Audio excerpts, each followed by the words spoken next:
नमस्कार, मैं कमलेश कबीर आपका एक बार फिर स्वागत करता हूं इस नए एपिसोड में। आज के इस एपिसोड में हम बात करेंगे ममता बनर्जी के कल के बयान की। वैसे तो आप सभी को पता ही है कि इस वक्त विपक्षी गठबंधन एक बड़ी समस्या के दौर से गुजर रहा है और वो समस्या का दौर ये है कि जब से आप माने या नहीं माने, जब से योगी आदित्यनाथ ने बटोगे तो कटोगे का नारा दिया और उसके बाद से जिस तरीके से हिंदू या सनातनी जागृत हुआ है, उसके बाद से विपक्ष के पैरों के नीचे से जमीन खिसकी हुई है। अब तक की अगर आप देखोगे तो विपक्षी जितने भी जो चाहे क्षेत्रीय पार्टियां हो या राष्ट्रीय पार्टियां हो, मुस्लिम वोट बैंक की राजनीति करती आई और कांग्रेस पार्टी का तो इतिहास भी रहा है जिस तरीके से मुस्लिम तुष्टिकरण आजादी के बाद से ही किया गया। लेकिन इसके अलावा हिंदू धर्म या सनातनियों को जो है वो जातियों में वर्ण के आधार पर जो है वो बांट कर रखा गया और जब बांट कर रखा गया तो उसका कुछ हिस्सा उनको मिलता रहा, चाहे वो दलित वोट बैंक के लिए राजनीति करना हो, ओबीसी के लिए राजनीति करना हो, तो वो तमाम तरीके के जो है वो नैरेटिव सेट करना ये विपक्षी पार्टियों का एक एजेंडा रहा। अब जब हम बात करते हैं हिंदू धर्म के लोगों की, सनातन की, तो आज भले ही जो है वो कट्टरपंथी होने के बड़े आरोप लगते हो, लेकिन सच्चाई यह है कि हिंदू धर्म के और सनातनी धर्म के जो लोग थे वो वर्षों से सहनशील, संयमित रहते हुए जिस तरीके से वो सहन करते आए, तो उनकी जो दबी हुई आवाज थी उसको एक राजनीतिक पार्टी की जरूरत थी। समुदाय के बड़े लोगों को लग रहा था कि उनको उनकी आवाज को उठाने के लिए कोई एक राजनीतिक दल होना चाहिए जो उसके लिए और उसके हक के लिए जो है वो लड़ाई लड़े। और जैसे ही आप देखोगे 1989 के बाद में 1990 की बात करते हैं, 90 के दशक की, तो उसके बाद में अशोक सिंघल जैसे लोगों ने इसका बीड़ा उठाया, लाल कृष्ण आडवाणी, अटल बिहारी वाजपेयी, वो तमाम तरह के लोगों को। तो उसके बाद में इन दबी हुई आवाजों को एक सहारा मिला और उनको लगा कि अब जो है उनके या उनका जो हक की जो लड़ाई है वो लड़ी जाएगी, उनकी आवाज को सुना जाएगा, फिर चाहे वो बाबरी मस्जिद का विध्वंस हो और फिर उसके बाद में भारतीय जनता पार्टी का राइज हुआ हो। तो भारतीय जनता पार्टी उसके बाद में जो है वो बढ़ती चली गई। लेकिन 2019 और 2024 के हम फेज को देखते हैं तो यहां पर भारतीय जनता पार्टी, जहां 2014 से आपने देखा 2014 में नरेंद्र मोदी का गुजरात का मॉडल, चाहे आप उसको कांग्रेस पार्टी के करप्शन की आप बात कर लीजिए या और तमाम तरह के, लेकिन एक तरफा मैंडेट दिया भारतीय जनता पार्टी को और 2019 तक आते आते चुनाव बदल गया राष्ट्रवाद पे, क्योंकि उसी वक्त पुलवामा एयर स्ट्राइक और सर्जिकल स्ट्राइक जो है वो उससे पहले हो चुकी थी। तो राष्ट्रवाद की लहर चली और उसमें भारतीय जनता पार्टी को पहले के मुकाबले 2014 के मुकाबले ज्यादा सीटें मिली। लेकिन उसके बाद में भारतीय जनता पार्टी ने सबका साथ, सबका विकास और सबका प्रयास, कहीं ना कहीं हार्ड हिंदुत्व के बजाय सॉफ्ट हिंदुत्व पर जाना पसंद किया और उनको लगा कि ऐसा करने से मुस्लिम समुदाय के वोट उनको मिल जाएंगे। लेकिन 2024 का लोकसभा चुनाव ने भारतीय जनता पार्टी की आंखें खोल दी। भले ही वो कितनी कल्याणकारी योजनाएं जो है वो सबके लिए जो है वो लेकर आए, लेकिन वोट उनको मुस्लिम समुदाय का नहीं मिलेगा, चाहे वो लोकसभा चुनाव हो या फिर उसके बाद में जम्मू कश्मीर का विधानसभा चुनाव देख लीजिए या फिर महाराष्ट्र का विधानसभा चुनाव देख लीजिए। एक के बाद एक जो है वो भारतीय जनता पार्टी की आंखें खोल देने वाले चुनाव होते चले गए। अब ऐसी स्थिति में भारतीय जनता पार्टी के सामने दो ही किले ऐसे थे जिनको भेद पाना बड़ी मुश्किल थी, एक आम आदमी पार्टी और दूसरा तृणमूल कांग्रेस। आप ये कह सकते हो कि पंजाब में भारतीय जनता पार्टी सरकार नहीं बना पाई, वहां पर भी तो कमजोर है, लेकिन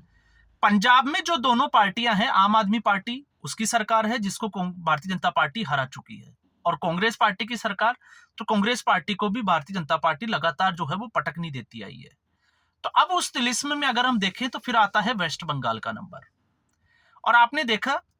कि जब से दिल्ली के विधानसभा चुनाव में अरविंद केजरीवाल की हार हुई है, ममता बनर्जी और पश्चिमी बंगाल पर जितने भी जो राजनीतिक विश्लेषक है उनका टॉपिक वहां जाकर जो है वो सेट हो जाता है कि अब भारतीय जनता पार्टी पश्चिमी बंगाल को जीतने के लिए किस तरीके से आगे बढ़ती है। अब इसी कड़ी में जिस तरीके से आरएसएस, क्योंकि आरएसएस की एक बड़ी भूमिका होती है, चाहे वो हरियाणा के विधानसभा चुनाव हो, महाराष्ट्र के हो या दिल्ली के विधानसभा चुनाव। लोकसभा चुनाव में आरएसएस के साथ थोड़ा सा जो है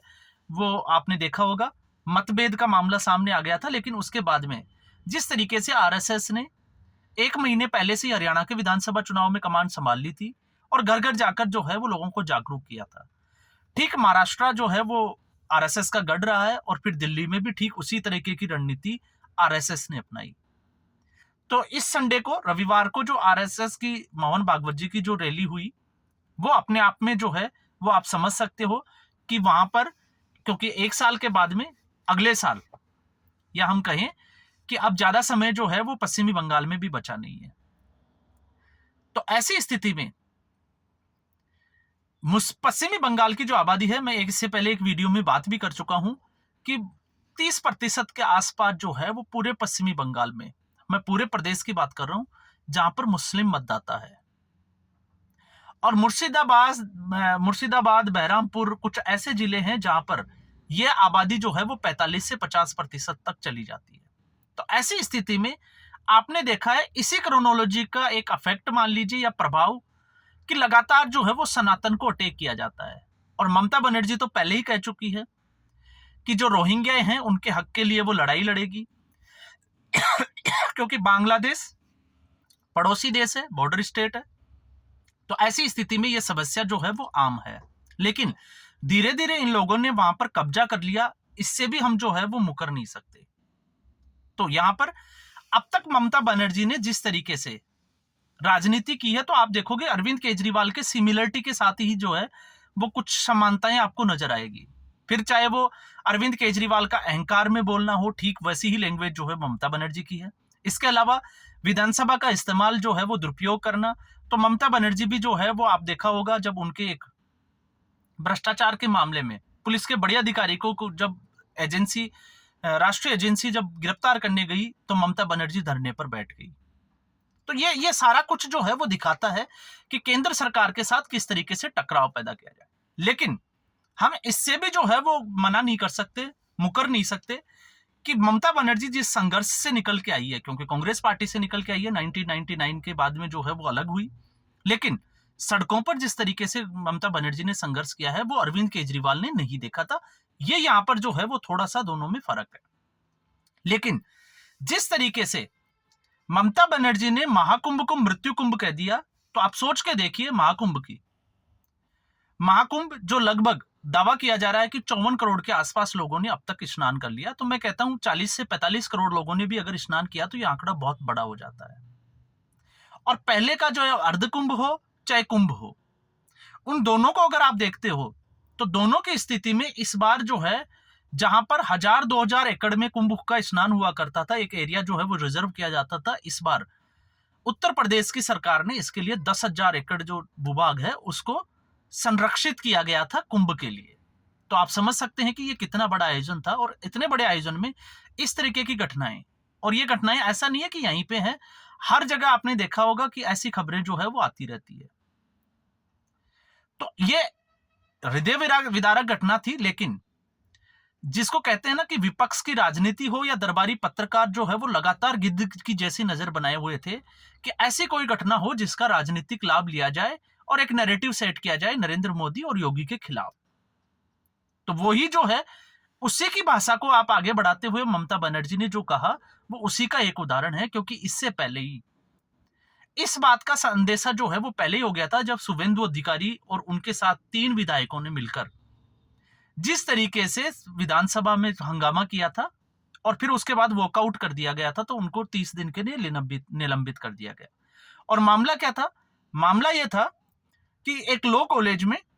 सरस्वती पूजा को लेकर, क्योंकि इस वक्त जो है वो सरस्वती पूजा का जो समय होता है, तो उसको लेकर कुछ हंगामा हुआ। कुछ शरारती तत्वों ने सरस्वती पूजा करने से, जो सरस्वती पूजा करने वाले लोग थे उनको रोका गया, तो एबीवीपी की तरफ से इसके खिलाफ प्रदर्शन किया गया। तो उसके लिए जो है वो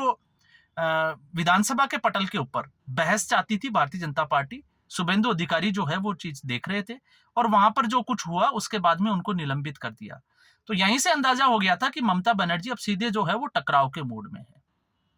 तो ऐसी स्थिति में एक चीज जो साफ तौर से निकल के आती है, वो साफ तौर से ये निकल के आती है कि ममता बनर्जी की बौखलाहट इस वक्त साफ तौर से देखी जा सकती है, क्योंकि ममता बनर्जी को ये अंदेशा हो गया कि भारतीय जनता पार्टी का अगला टारगेट पश्चिमी बंगाल है,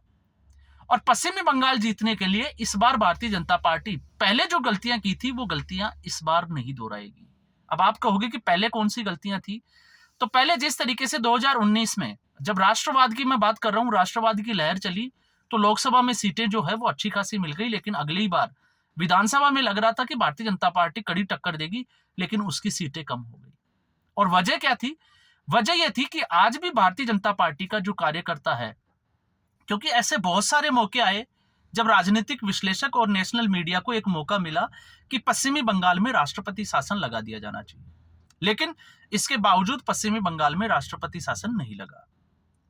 तो ये जो खींच है वो लगातार जो है, और डर का जो माहौल है वो कार्यकर्ताओं में बैठा हुआ है। और क्यों? इसका उदाहरण जब आप देख लीजिए, फिर चाहे वो भारतीय जनता पार्टी नहीं, कांग्रेस पार्टी के भी कार्यकर्ताओं को किस तरीके से डराया धमकाया जाता है, उनकी हत्या कर दी जाती है या फिर उनके घरों को आग लगा दी जाती है। ये सारी घटनाएं जो है वो चुनावों के दौरान आप लोग देख चुके हो, बार बार जो है वो इसकी कवरेज आती है। और फिर उसके बाद में जो है वो बहुत सारे आपने देखा होगा जितने भी जो नेता वगैरह है उनका कि किस तरीके से वो काम करते हैं। तो इस तरीके की जो राजनीति है वो इसका हिस्सा रही है। तो अब आप समझ सकते हैं कि भारतीय जनता पार्टी किस नैरेटिव पे काम कर रही है। तो आज के एपिसोड में बस इतना ही। उम्मीद करूंगा ये वीडियो एपिसोड आपको पसंद आया होगा। वीडियो को लाइक करें, शेयर करें, चैनल जरूर सब्सक्राइब करें। धन्यवाद।